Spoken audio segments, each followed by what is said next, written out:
world famous missionaries' daily life. सबको जय मसीह की। प्रभु यीशु मसीह के नाम में हम आप सबों का हमारे इस नए YouTube चैनल पर स्वागत करते हैं। और आज का हमारा विषय जो है वो है आराधना। आराधना के विषय पर मैंने आपको पिछले वीडियो में बताया था कि हम इस प्रकार से शुरू करने जा रहे हैं, और मैं निक्स का धन्यवाद करता हूं कि वो हमें एक से सब्जेक्ट पढ़ा रहे हैं। उसी के आधार से मैं आप लोगों को उस नोट से मैं आप लोगों को पढ़ाने जा रहा हूं। ध्यान से सुनिए और समझिए। उससे पहले आराधना जब हम इस क्लास में जाते हैं उनसे पहले मैं आपको ये बताना चाहता हूँ 2-3 काम है, उसको आप जरूर करिएगा, क्योंकि ये काम करने से आपको अगले वीडियो जो हम डालेंगे वो आपके पास आएंगे। सबसे पहले आपको सब्सक्राइब करना है, उसके बाद बेल आइकन दबा लेना है, उसके बाद आप कमेंट भी कर सकते हैं यदि ऑप्शन आता है तो, और उसके साथ साथ आप शेयर करना और लाइक करना। अपने दोस्तों के साथ ये वीडियो जरूर अपने दोस्तों के साथ बांटना है। तो चलिए हम शुरू करते हैं।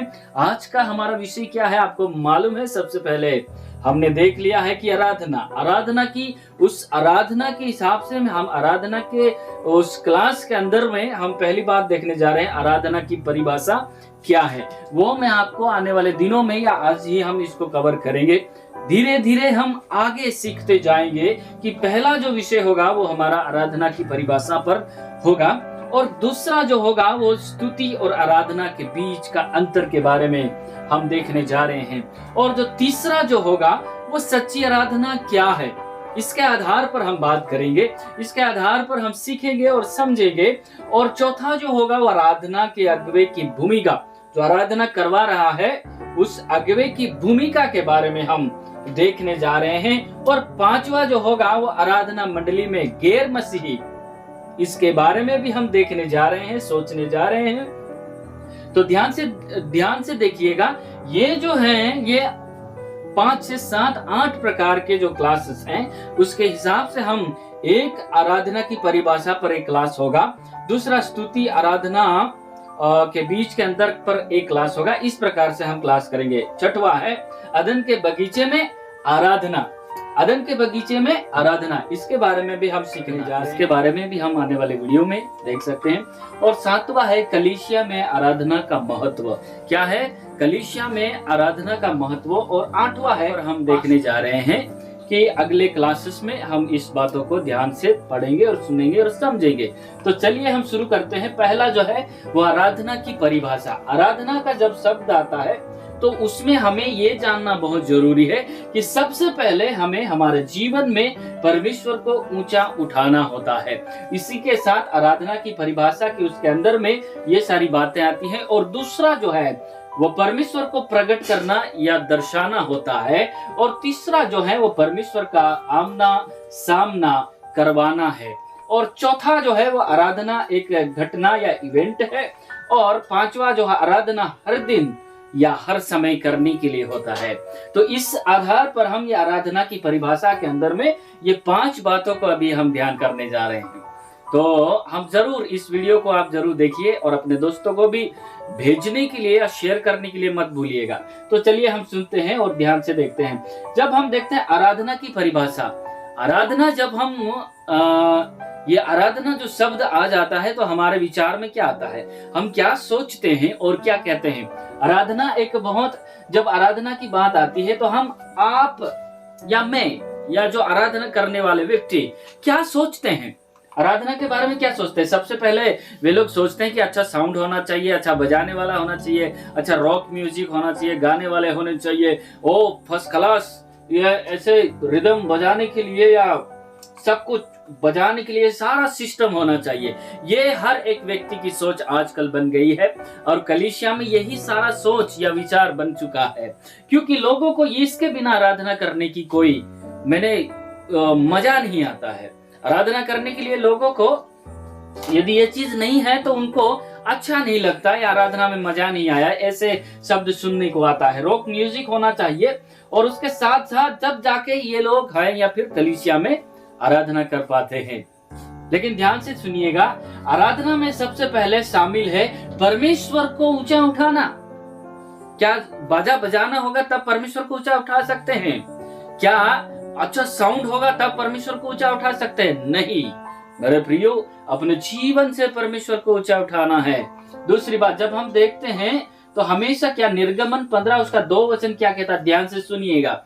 यहोवा मेरा बल है और भजन का विषय है, और वही मेरा उद्धार भी ठहरा है। मेरा ईश्वर वही है, मैं उसी की स्तुति करूंगा, मैं उसके लिए निवास स्थान बनाऊंगा। मेरे पूर्वजों का परमेश्वर वही है, मैं उसको सहराऊंगा। यहाँ पर कोई ऐसा बात नहीं है कि आराधना करने के लिए आपको साउंड का अच्छा इफेक्ट होना जरूरी है, या अच्छा साउंड होना जरूरी है, या अच्छा बजाने वाला होना जरूरी है। नहीं मेरे प्रियो, सबसे पहले आपको जानना है कि उद्धारकर्ता कौन है। वो परमेश्वर आपका है, आपका परमेश्वर आपको उद्धार देने वाला परमेश्वर है। उनके लिए, क्योंकि वही तुम्हारा बल बना है, इसीलिए परमेश्वर को हमें आराधना करना है। देखिए, आराधना की परिभाषा में पहला जो पॉइंट है वो है परमेश्वर को ऊंचा उठाना। इसके आधार पर कुछ बातों को हम देखने जा रहे हैं। सबसे पहले हम पढ़ते हैं यूहन्ना रचित सुसमाचार, उसका 12वां अध्याय, उसका 3रा वचन कहता है, तब मरियम ने जटामांस का आधा सेर बहुमूल्य इत्र लेकर यीशु के पांव पर डाला और अपने बालों से उसके पांव पोंछे, और इत्र की सुगंध से घर सुगंधित हो गया। घर क्या हो गया? सुगंधित हो गया।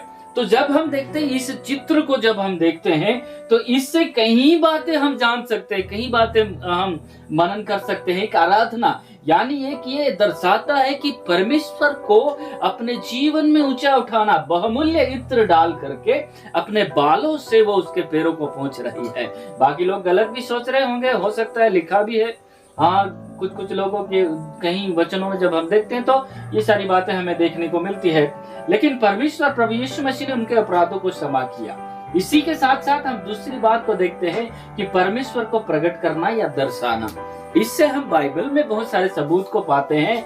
कई बार बिना बोले अपने कार्य या एक्शन से भी हम क्या कर सकते हैं? परमेश्वर की आराधना कर सकते हैं। ऐसा ही नहीं कि एक अच्छा जगह हो, उस जगह में जाकर के हम परमेश्वर की आराधना करें, नाचे कूदे गाए वो ये सब करें, ऐसा नहीं है। लेकिन बिना बोले भी हम परमेश्वर की आराधना कर सकते हैं। ध्यान से सुनिए, अय्यूब के बारे में जब हम देखते हैं, अय्यूब के पास बहुत सारा चीजें था, बहुत सारी वस्तुएं थी, और एक करके सारी नाश हो गई, लेकिन परमेश्वर के विरुद्ध में कभी उसने पाप नहीं किया। इसीलिए परमेश्वर का वचन कहता है कि अय्यूब जैसा धर्मी व्यक्ति पृथ्वी पर कोई नहीं था। उसके साथ साथ हम सदरक मेशक अबेदनगो को भी देख सकते हैं। वे भी, उन लोगों ने जब नबूकदनेस्सर राजा ने एक मूर्त बनाए, उसके साथ साथ उनको कहा कि सभी व्यक्ति इनके सामने दंडवत करेंगे। लेकिन जब हम देखते हैं तो इन लोगों ने कहा हम आपके मूर्त के सामने दंडवत नहीं करेंगे। यदि हो सके कि हमारा परमेश्वर बचाए ना बचाए, फिर भी हम तुम्हारे मूर्त के सामने नहीं दंडवत करेंगे। वो देखते हैं कि जब उनको आग के भट्टे में डाल दिया गया, उनके साथ स्वर्गदूत नहीं बल्कि खुद परमेश्वर प्रभु यीशु मसीह उनके साथ दिखाई पड़ा। इसी के साथ हम परमेश्वर के साथ ऐसे आराधना कर सकते हैं। तीसरी है आराधना की परिभाषा में परमेश्वर का आमना सामना करना। ऐसे बहुत सारे उदाहरण हैं। उसके साथ साथ मैं सबसे पहले आपको मूसा का उदाहरण दूंगा। मूसा चाहता था कि मैं परमेश्वर को देखूं, परमेश्वर को जानूं कि ये कौन है। उनके दिल में ये इच्छा थी कि परमेश्वर को मैं देखना चाहता हूं, कि उसके साथ परमेश्वर ने उसको दर्शन दे करके उनका आमना सामना हुआ। देखिए, उनका सेवकाई को आपको मालूम है मूसा ने कैसे परमेश्वर की सेवकाई किया। और ये नए नियम में जब हम पौलुस के बारे में सुनते हैं, दमिश्को के मार्ग में जा रहा था लोगों को सताने के लिए, मसीहों को बंदीगृह बनाने के लिए, लेकिन परमेश्वर प्रभु यीशु मसीह ने उसको दर्शन दिया। उस दिन से उनका जीवन बदल गया। परमेश्वर के साथ आमना सामना हुआ। उसके साथ उसने परमेश्वर की यीशु मसीह की सेवकाई को लेकर के वो आगे चला। आज के जमाने में जब हम देखते हैं आराधना में बस आराधना का मजा लेकर के चले जाना नहीं होता है। आराधना में परमेश्वर के साथ आमना सामना करना बहुत जरूरी है। परंतु तुम सियोन के पहाड़ के पास और जीवते परमेश्वर के नगर स्वर्गीय यरूशलेम के पास और लाखों स्वर्गदूतों और उन पहलोटे की साधारण सभा और कलीसियां जिनके नाम स्वर्ग में लिखे हुए हैं और सबके न्यायी परमेश्वर के पास और सिद्ध किए हुए धर्मियों की आत्माओं के पास आए। और नई वाचा के मध्यस्थल यीशु और छिटकाव के लहू, उस लहू के पास आए हो जो हाबिल के लहू से उत्तम बातें कहता है। सावधान रहो और उस कहने वाले से मुंह ना फेरो, क्योंकि वे लोग जब पृथ्वी पर के चेतावनी देने वाले से मुंह मोड़कर ना बच सके, तो हम स्वर्ग पर से चेतावनी करने वाले से मुंह मोड़कर क्यों कर बच सकेंगे। ध्यान से सुनना है, ध्यान से समझना है। उसके साथ पांचवा, आराधना एक इवेंट या घटना है। ये एक समय के लिए नहीं है कि हम चलो चर्च में जाते हैं, आज का आराधना का समय 45 मिनट है, उस समय में आराधना कर लिए और अपने रास्ते में चल दिए। ऐसे नहीं, हर दिन डेविड पीटरसन ने कहा है, हमारी आराधना में सुसमाचार की घोषणा और सुसमाचार के सत्य को लागू करने को भाव होना चाहिए, ताकि लोग प्रभु के अनुग्रह पर ध्यान लगाएं और अपने बचाने वाले विश्वास को बढ़ाएं, उस विश्वास को उचित रूप से प्रकट करें, आराधना सभा में भी और रोज रोज के जीवन में भी।